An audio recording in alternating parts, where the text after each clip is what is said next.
Hello friends, welcome back to the channel. Rapo 23 movie update. అసలు ఈ అప్డేట్లో ఏటి రిలీజ్ చేశారు? రామ్ పోతినేని గారు 23 సినిమా నుంచి అసలు ఇవాళ అఫీషియల్గా ఏటి అనౌన్స్మెంట్ చేశారో తెలియాలి అంటే ఈ వీడియోని ఎక్కడ స్కిప్ చేయకుండా ఎండ్ దాకా చూడడానికి ట్రై చేయండి. సో వీడియోలోకి వెళ్ళే ముందు చాలామంది అన్సబ్స్క్రైబర్స్ ఎక్కువ మంది విజిట్ చేస్తున్నారు. So please like, share and subscribe to my YouTube channel. All it let's back to our actual content. So ముందుగా అప్డేట్కి అంటే అప్డేట్ లోపలికి వెళ్ళడానికి ముందు ఒక చిన్న పాయింట్ మీకు చెప్పాలనుకుంటానండి. ఎప్పుడైనా ఇండస్ట్రీలోని ఫ్లాప్స్ కన్నా హిట్కే ఎక్కువ వాల్యూ ఇస్తారండి. ఆబ్వియస్లీ అందరికీ తెలిసిందే కదండి. ఇప్పుడు మనం స్కూల్ కానీ కాలేజ్లో కానీ చదువుతామండి. ఎవరైనా కూడా ఫస్ట్ ర్యాంక్ వాళ్ళని ఎక్కువ మందిని గుర్తుపెట్టుకుంటారు కానీ లాస్ట్ ర్యాంక్ వాళ్ళని కానీ అలాగే వీళ్ళెవరిని గుర్తుపెట్టుకోరు. అలాగే కొంచెం మంది డల్లర్స్ని కూడా గుర్తుపెట్టుకుంటారండి. అంటే డల్లర్స్ అంటే నా ఒపీనియన్ ఏంటంటే బ్యాక్ బెంచెస్లో కూర్చొని చాలా మంది అల్లరి చేస్తారు కదా, అలాంటి వాళ్ళని ఏదో ఒక 10% అలా గుర్తుపెట్టుకుంటారండి. ఏదో కొంతమంది మాత్రం గుర్తుపెట్టుకుంటారు. ఇదంతా అసలు ఎందుకు చెప్పుతున్నాను అంటే పాయింట్లోకే వస్తానండి. వినండి, పాయింట్లోకే వస్తాను. పూరి జగన్నాథ్ గారు రీసెంట్గా చాలా మూవీసే డైరెక్ట్ చేశారు. సో ఆ మూవీస్ అన్నీ ఫ్లాప్స్లో వెళ్ళి కూర్చొని ఉన్నాయి. చాలాసార్లు చెప్పారండి పూరి జగన్నాథ్ గారు కూడా, చాలాసార్లు చెప్పారు ఎప్పుడైనా ఇండస్ట్రీలోని హిట్కే వాల్యూ ఉంటుంది, ఫ్లాప్స్కి వాల్యూ ఉండదు. ఎందుకు అంటే ఇప్పుడు సపోజ్ ఒక డైరెక్టరు ఒక 2-3 సినిమాలు తీశారు, ఆ 2-3 సినిమాలు ఫ్లాప్ అయిపోయారు. ప్రొడ్యూసరు ఇంకా ఆ డైరెక్టర్ని పట్టించుకోరు. సో ప్రొడ్యూసర్తో పాటును హీరో కూడా పట్టించుకోరు. మీరు ఆల్రెడీ 2-3 మూవీస్ తీసే ఉన్నారు, అవి 2 మూవీస్ ఫ్లాప్. ఇప్పుడు మీతో పాటు నేను తీసాను అనుకోండి, నా కెరియర్ కూడా డ్యామేజ్ అవ్వచ్చు అని చాలామంది పట్టించుకోరు. అదే ఒక హీరో ఫ్లాప్స్లో ఉన్నారనుకోండి, డైరెక్టర్ పట్టించుకోరు, ప్రొడ్యూసర్స్ కూడా పట్టించుకోరండి ఆ హీరోల్ని. గుర్తుపెట్టుకోండి, కావాలంటే మీరు కాదని గుర్తుపెట్టుకోండి. ఎస్పెషల్లీ రామ్ పోతినేని గారిలోనే చూసుకున్నాం, కావాలంటే తన మూవీస్లో చూసుకున్నాం. ప్రీవియస్గా చాలా మూవీసే తీశారు, అందులో 3 మూవీస్ మీకు చెప్తాను. డబుల్ ఇస్మార్ట్ శంకర్ ఫ్లాప్, అదొకటి గుర్తుపెట్టుకోండి. The warrior flop. సో ఇన్ని ఫ్లాప్స్లో ఉన్న హీరోని ఎవరైనా పట్టించుకుంటారా? సో అందుకనే రామ్ గారు తన 23వ సినిమాకి తనే డైరెక్టర్, తనే రైటర్ అండ్ వాళ్ళ అన్నయ్య గారే ప్రొడ్యూసర్ అండ్ తనే హీరో కూడా, మన రామ్ గారే హీరో కూడా. సో ఈ మూవీ నుంచి ఇవాళ లేటెస్ట్గా అనౌన్స్మెంట్ చేశారండి. పూజ సెరమనీ కూడా ఇవాళే చేశారండి. సో అఫీషియల్గా కన్ఫర్మ్ కూడా చేశారు. అండ్ ప్లస్ దీంతో పాటును ఇంకొక అప్డేట్ ఏమైనా ఉందంటే, సినిమా టైటిల్ ఏంటి ఇంకా మెన్షన్ చేయలేదు. జస్ట్ ఈ సినిమాలో క్యారెక్టరు వేరే అనే క్యారెక్టర్ అండి, మన రామ్ గారి క్యారెక్టర్ వేరా. సో జానర్ వచ్చినప్పటికీ సైకలాజికల్ యాక్షన్ థ్రిల్లర్ అంటండి. దాదాపు బడ్జెట్ ఎస్టిమేటెడ్ ఒక 100 కోట్ల దాకా ఉంటుందని అంచనా వేస్తున్నారు. అలాగే ఈ మూవీకి సంబంధించింది మనకి అనౌన్స్మెంట్ కూడా ఇవాళ జరిగింది. సో అలాగే ఈ మూవీ ఈ ఇయర్ ఎండింగ్ లోపల రిలీజ్ అయ్యే ఛాన్సెస్ కూడా, అంటే మేబీ డిసెంబర్ ఎండింగ్ లోపల రిలీజ్ అయ్యే ఛాన్సెస్ కూడా ఉన్నాయని అఫీషియల్గా, కొంచెం అంటే అఫీషియల్గా కాదు, కొన్ని పుకార్లు ఇవన్నీ వస్తున్నాయి. మరి అది ఎంతవరకు కరెక్ట్ కాదో మరి నాకు కూడా తెలియదండి. ఎందుకు అంటే మేబీ ఇంకొక 5 to 6 monthsలోని ఇయర్ అయిపోతుంది. మరి చూడాలి, మరి ఇది ఈ ఇయర్ ఎండింగ్ లోపల రావచ్చా లేకపోతే నెక్స్ట్ ఇయర్ మేబీ సమ్మర్ లోపు రావచ్చా, అది కూడా ఇంకా మనకి క్లారిటీ అయితే లేదండి. అలాగే టైటిల్ కూడా ఇంకా అనౌన్స్ చేయలేదు. జస్ట్ పూజ సెరమనీ మాత్రమే రిలీజ్ చేశారు. ఇవాళ పూజ సెరమనీ మాత్రమే అయ్యిందండి. సో ఆ ఫొటోస్ ఇవన్నీ కూడా మీకు నేను మెన్షన్ చేస్తాను, మీరు ఒకసారి చూడండి. సో మన హీరో ఫ్లాప్స్లో ఉన్నారు కాబట్టి అనుకోర్లేండి, అందుకే రెస్పెక్ట్ ఇచ్చి మాట్లాడుతాను నేను ఏ వీడియోలైనా కూడా. కావాలంటే నా వీడియోస్ అన్నీ చూడండి. చిన్న హీరో అయినా కాదు, చిన్న హీరో ఏంటి, వాళ్ళు ఒకరు వెళ్ళారు అంటే హీరో అర్హత ఉంది కాబట్టి వెళ్ళారు. అందుకే చిన్నోళ్ళ నుంచి పెద్దోళ్ళ దాకా రెస్పెక్ట్ ఇచ్చి మాట్లాడాలి. సో ఇప్పుడు నేను ఎందుకు ఇదంతా చెప్తున్నానంటే, మన హీరో గారు అదే రామ్ గారు చాలా మూవీస్ ఇప్పుడు ప్రీవియస్‌గా చాలా మూవీస్ అండి పాపం ఫ్లాప్స్‌లో ఉన్నాయి. సో, ఎవరు పట్టించుకోవట్లేనట్టున్నారు. హ్మ్. సో, అందుకు తనకి తానే స్క్రిప్ట్ రాసుకున్నారు.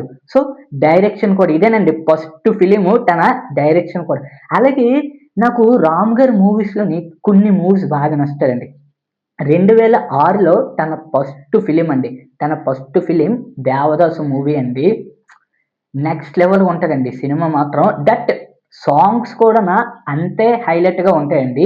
దీంట్లో స్టోరీ లైన్‌తో పాటును సాంగ్స్ కూడాన హైలైట్‌గా ఉంటాయి. ఇంకా సెకండ్ ఫిల్మ్ వచ్చేటప్పటికి నాకు నచ్చిన ఫిల్మ్స్ కోసం చెప్తానండి. మీకే నచ్ ఒకవేళ మీకు ఏ సినిమా బాగా నచ్చిందో కిందన కామెంట్ సెక్షన్‌లోని తెలియజేయడం మాత్రం మర్చిపోకండి. సెకండ్ మూవీ వచ్చేటప్పటికి 'రెడీ' మూవీ అండి. హ్మ్. సాంగ్స్ ఉంటాయి. జెన్నీలీల గారితోని తీశారు. అదే యాక్ట్రెస్ జెన్నీలీల గారితోని తీశారు.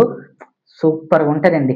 సినిమా మాత్రం హైలైట్‌గా ఉంటది. ఈ 'రెడీ' కావచ్చు, 'దేవదాస్' కావచ్చు, అలాగే 'కందిరీగ' కూడా పర్వాలేదండి. 'ఇస్మార్ట్ శంకర్' ఆ సినిమా కూడా చాలా బావుంటది. 'నేను శైలజ' ఇయన్నీ హైలైట్ మూవీస్ అండి. ఇయన్నీ హైలైట్ మూవీస్. ఇప్పుడు దాదాపు 23 సినిమాలు కంప్లీట్ చేశారు. 22 సినిమాలు కంప్లీట్ చేశారు. 23 సినిమాకి దొరకట్లేదు. అంటే ఎవరు అసలా దొరకట్లేదండి పాపం. హ్మ్. చెప్తున్నాను కదా! ఫ్లాప్స్‌లో ఉన్న డైరెక్టర్‌ని గాని, ఫ్లాప్స్‌లో ఉన్న హీరోని గాని ఎవ్వరు పట్టించుకోరండి. ఎవ్వరు పట్టించుకోరు.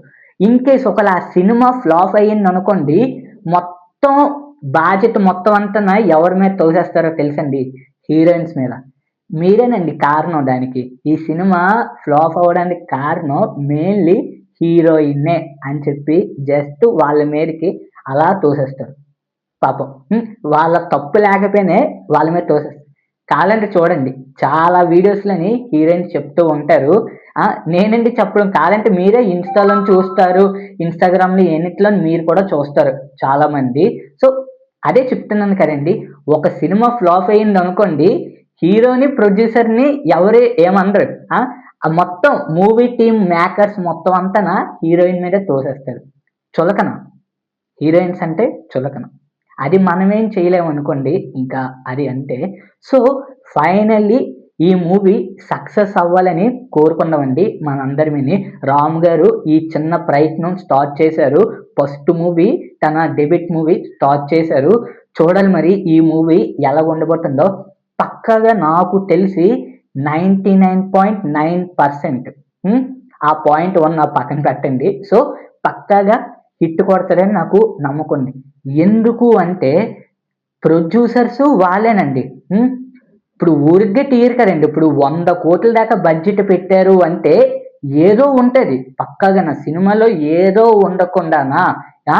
100,00,00,000 పెట్టుబడి పెట్టగలరా చెప్పండి? వాళ్ళే ఇప్పుడు ఆ! వాళ్ళ ఫ్యామిలీ వాళ్ళ అన్నయ్య గారే పెడుతున్నారు. ఆ!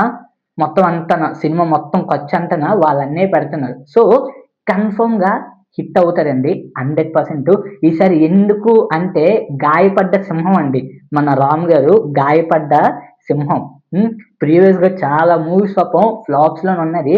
సో, అందుకు మళ్ళీ తన కమ్‌బ్యాక్ ఇవ్వాలని తనే డైరెక్టర్, తనే రైటర్‌తోని రాబోతున్నారు. 'ర్యాంపో 23' మూవీ అఫీషియల్‌గా ఇంకన అనౌన్స్ చేస్తారు టైటిల్. అలాగే దీనికి మ్యూజిక్ డైరెక్టర్ ఎవరు, హీరోయిన్ ఎవరు, క్యాస్ట్ ఇదంతాన త్వరలోనే అఫీషియల్‌గా అనౌన్స్ చేయబోతున్నారు. చూడాలి నేను కూడాన చాలా ఈగర్‌లీ వెయిట్ చేస్తున్నాను. మూవీ ఎలాగుండబోతుందో, క్యాస్ట్ ఎవరిని పెడతారు, హీరోయిన్ ఎవరిని పెడతారు, సైడ్ క్యారెక్టర్స్ ఎవరు, మ్యూజిక్ డైరెక్టర్ ఎవరు, వీళ్ళందరిని ఎవరు పెడతారా అని నేను కూడా ఈగర్‌లీ వెయిట్ చేస్తున్నాను. మరి చూడాలండి. కానీ ఒక్కటే నేను కోరుకుంటున్నానండి. ఎవరికైనా కూడా ఒకటే కోరుకుంటున్నాను. సక్సెస్ అవ్వాలండి. ఎప్పటికైనా కూడాన సక్సెస్ అవ్వాలని నేను కోరుకుంటున్నానండి. ఒక సినిమా ఎక్కువ కాదు. ఒక సినిమా తక్కువ కాదండి. ఆ! వాళ్ళ టైమ్ బ్యాడ్ అంటే ఇప్పుడు డైరెక్టరు ఒక థాట్ అనుకోని సినిమా తీస్తారు. హ్మ్. డైరెక్టర్ ఒక థాట్ అనుకునే ఆ సినిమా తీస్తారు. కానీ జనాల దగ్గరికెళ్ళేటప్పటికి ఒక్కొక్కడు ఒక్కొక్కలా మాట్లాడుకుంటారు. కొంచెంమంది పాజిటివ్‌గా అనిపించుతది. అంటే ఆ సినిమా చూసేటప్పటికి వాడికొక థాట్ వస్తదండి. హ్మ్. ఆ సినిమా చూసేటప్పటికి వాడికొక థాట్ వస్తది. అందరికి ఇప్పుడు 100 మంది సినిమా చూస్తారు. సపోజ్ 100 మంది చూస్తారు. 100 మందికి ఒకేలాంటి థాట్స్ రావు కదా! హీరోయిన్ బాగోలేదు అని కొంతమంది అనొచ్చు. హీరో ఇంకా కొంచెం పెర్ఫార్మన్స్ చేస్తే ఇంకా బాగున్ను అని కొంతమంది, మ్యూజిక్ డైరెక్టర్ మ్యూజిక్ అంత లేదురా అని కొంతమంది అంటారు. కొంతమంది సైడ్ క్యారెక్టర్స్ని అసలు ఎందుకు పెట్టాడో కూడా అసలు మనకి అర్థం కావట్లేదు అని కొంతమంది స్క్రీన్ ప్లే బాగోలేరురా అని కొంతమంది అంటారు. ఇప్పుడు ఒక సినిమా తీయాలి అంటే ఎన్నో ఆలోచనలు ఉంటాయండి ఒక డైరెక్టర్కి, కానీ ఆచి చేయాలి. కానీ కొంతమంది ఏదో మరి అలా గో విత్ ద ఫ్లో అనుకొని వెళ్ళిపోతారు. మరి దానికి మరి వాళ్ళని మనం బ్లేమ్ చేయలేము, దానికి వాళ్ళని కూడా మనం ఏమీ బ్లేమ్ చేయలేము. So that's it for today. So evening ఒక మంచి అనౌన్స్మెంట్ ఉంది. త్రివిక్రమ్ గారు ఎన్టీఆర్ గారి కాంబోలో వస్తున్న గాడ్ ఆఫ్ వార్ మూవీ నుంచి ఒక అఫీషియల్గా అనౌన్స్మెంట్ రాబోతుంది. అది ఎన్టీఆర్ గారు ట్విట్టర్లోని పెడతారంట. మరి చూడాలి మరి ఆ అప్డేట్ ఎలా ఉండబోతుందో, ఎన్టీఆర్ గారిని ఎలా ఉండబోతుందో చూడాలి మరి ఆ అప్డేట్ అనేది. సో ఈ మూవీని మనం సక్సెస్ చేయాలి, అదే సక్సెస్ అవ్వాలని మనం అందరిని కోరుకున్నామండి. రామ్ గారు ఈ చిన్న ప్రయత్నం స్టార్ట్ చేశారు. తన ఫస్ట్ డైరెక్షన్ మూవీ అండి ఇది. సో చూడాలి మరి మూవీ ఎలా ఉండబోతుందో. మేబీ చాలా మంది సినీ వర్గాలు వీళ్ళందరూ అంటున్నది ఏమిటంటే డిసెంబర్ ఎండింగ్ లోపు రావచ్చు, ఈ సినిమా రిలీజ్ అయిపోవచ్చు అని అంటున్నారు. మరి చూడాలి మరి అది ఎంత దాకా కరెక్టో కాదో, లేకపోతే మ్యాక్స్ సమ్మర్ లోపు అయితే 100% రావచ్చండి సినిమా మాత్రం. ఒక డిసెంబర్ మిస్ అవుతే సమ్మర్ లోపల 2027 సమ్మర్ లోపల రావచ్చండి 100% అయితే. That's it for today. ఈ వీడియో మీకు ఎలాగనిపించిందో కింద కామెంట్ సెక్షన్లోని తెలియజేయడం మాత్రం మర్చిపోకండి. మరెన్నో అప్డేట్స్ కోసం మిస్టర్ రివ్యూస్ ఛానల్ని సబ్స్క్రైబ్ చేసుకోవడం మర్చిపోకండి. That's it for today.